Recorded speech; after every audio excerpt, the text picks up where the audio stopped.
First off, I want to just really thank Niele and Notre Dame. Like, this game was easier to schedule than you would think, meaning that I think our relationship and also just our shared sort of vision on what is good for basketball, it happened really fast. And I said it needs to be at our place first, just given the rest of our schedule. She said okay, and we'll go back there next year. I think that needs to be said in this time of games in neutral sites that everyone wants for TV and for money and things like that. She was really quick to say, let's get this done, and I appreciate that. And they came out and they were ready. You know, they've dealt with injuries. She's done a tremendous job, and credit them. I just told the team in there, you don't schedule this game because you think anything is going to be, a 40-point win. You schedule it because you have an opportunity to have a great crowd and play well and give yourself an early season signature win, or you get exposed. And I would have chosen, option one if that was, my decision to make, but given the fact that it's option two, our only choice is to be exposed, stay together, and get better. We had some intent with our game plan early on. They're never going to make it easy. They're good.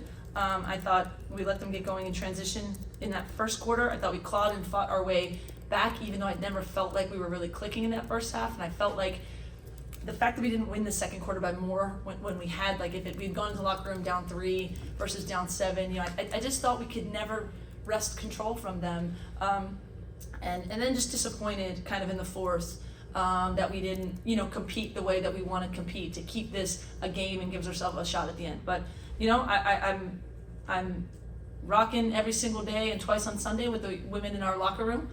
When it's hard, it gets harder for everyone to block everything out and stick together, but that is what we will do. And we knew this is unprecedented in terms of expectations, and so bring it on. Like, we've got to get better no matter what the outside world says, and this is what this game will do for us, and that's the direction that we'll go. Charlie, and then middle, and then Isabel. JuJu, you competed all the way to the end of the game. What is something that you're going to take away from this game positive that you'll move forward to the next game? Yeah, I just think this is a learning experience for the whole team. So much to learn as far as chemistry and everything. So I think for me, the biggest thing is just staying poised and under control the whole game. Wasn't the prettiest for me.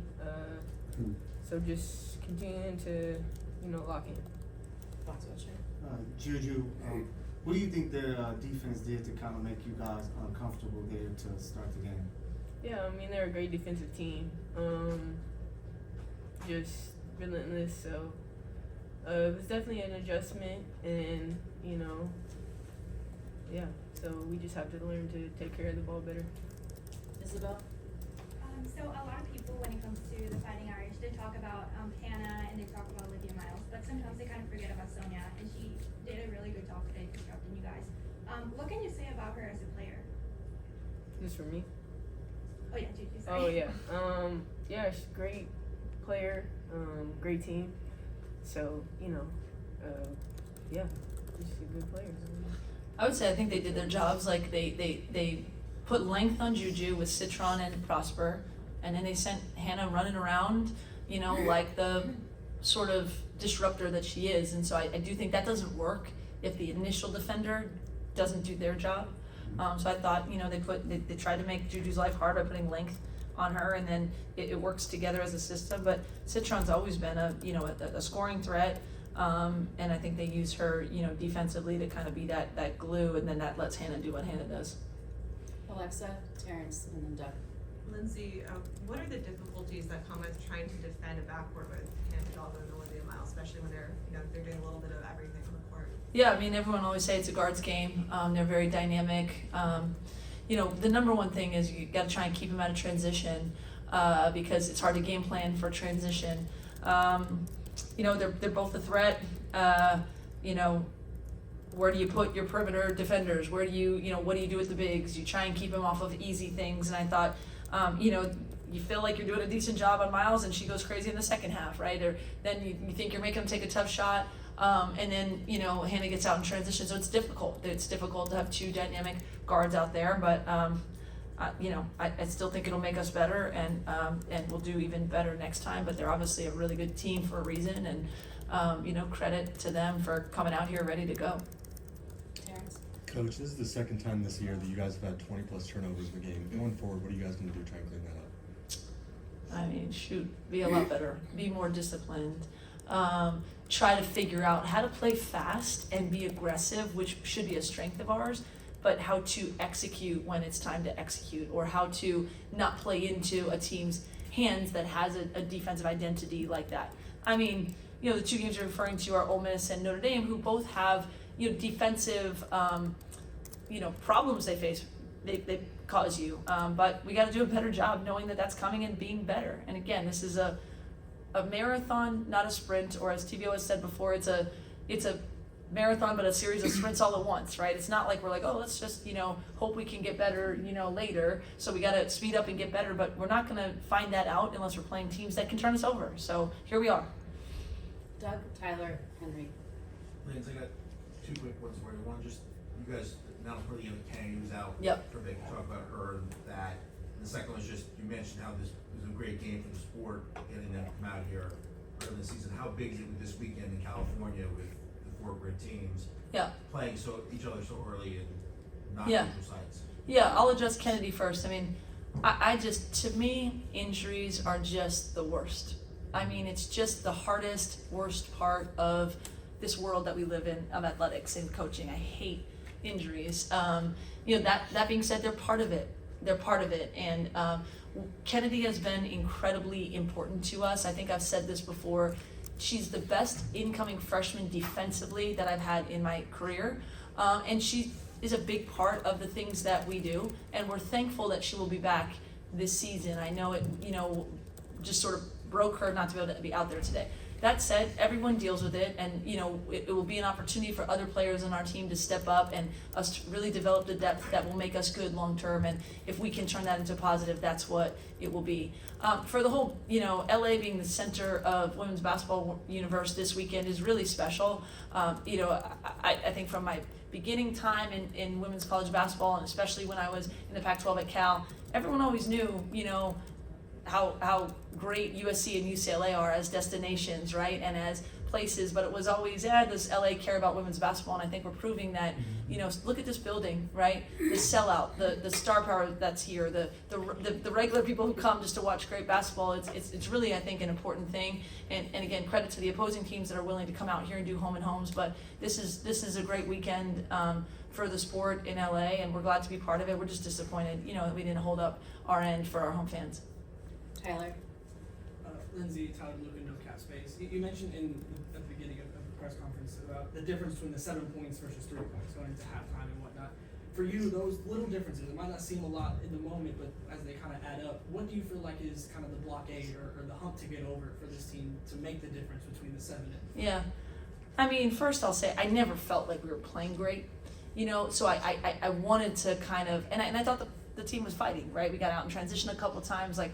But I think just from a mental standpoint, you know, to go in the locker room and say, like, we haven't been good at this, and this, but, you know, we're right here, is a little bit easier, you know, when it's 3 versus 7. And I thought we battled, you know, in that third quarter, but it's still a 7-point deficit going in instead of 3. So it's scores and stops. I mean, it's making a big shot. I mean, we're not, and we know this, like, we're not going to get where we want to go if we're shooting, you know, 8% from 3, right? But it's also getting to the right shots and finding a rhythm, making your own breaks, getting stops when it's not going well for you. Because I do think we had a different level of aggression and transition in the second half. You know, we got JuJu going, we got Kiki going a little bit, but at that point, right, they're here too, and they're a really good team too. So if you can't kind of string together stops and scores, it's harder, especially when you're playing from behind. So when you get over that hump, maybe it defeats them a little bit. So it just didn't happen at the end of that first half. Henry, Kahari, LT. Coach, Malia played 22 minutes today. Avery only played about 7. That's very different from that split that hasn't been so far this season. Can you talk about what went into that decision? Was it a matchup thing, an experience thing? Yeah, a couple things. I mean, we knew with Kennedy out, you know, the young players we have coming off the bench, and now Heckle starting, and Avery and Malia, who's still only sophomore, would get more opportunities. The first thing is, I mean, Avery was in a little bit of foul trouble, right? She picked up 2 quick fouls, and not that I wouldn't have played her with some foul trouble, but that was a factor. Also, I mean, they played 2 point guards, right, with Hidalgo and Miles, and so limiting them in transition. Malia just does a really good job on the ball. It's not an Avery negative thing, it's a Malia positive thing. And then quite honestly, we didn't go small. Like there's more minutes for our big guards like Avery when we take either Kiki or Rhea out. I thought Rhea did a really good job protecting the paint. She had 4 blocks, she kind of anchors the defense, and so there was just sort of less minutes for the 4 guard lineup, but it was a little bit of that as well, more about rotations and stuff than anything else. Kahari. Hey coach, you spoke on it already, but I want to hear from the players, TV on JuJu. Can you elaborate just how big was this game for just women's basketball in LA, just with all the games going on this weekend? Can I hear you all's thoughts on that? Yeah, I think obviously it was a great opportunity, and to be on national TV in a ranked matchup like that early in the season, and to sell Galen out. Obviously great things. Wish we would have taken advantage of it more, but obviously women's basketball is on the rise. So regardless, it was great to have that game early in the season. Yeah, I agree.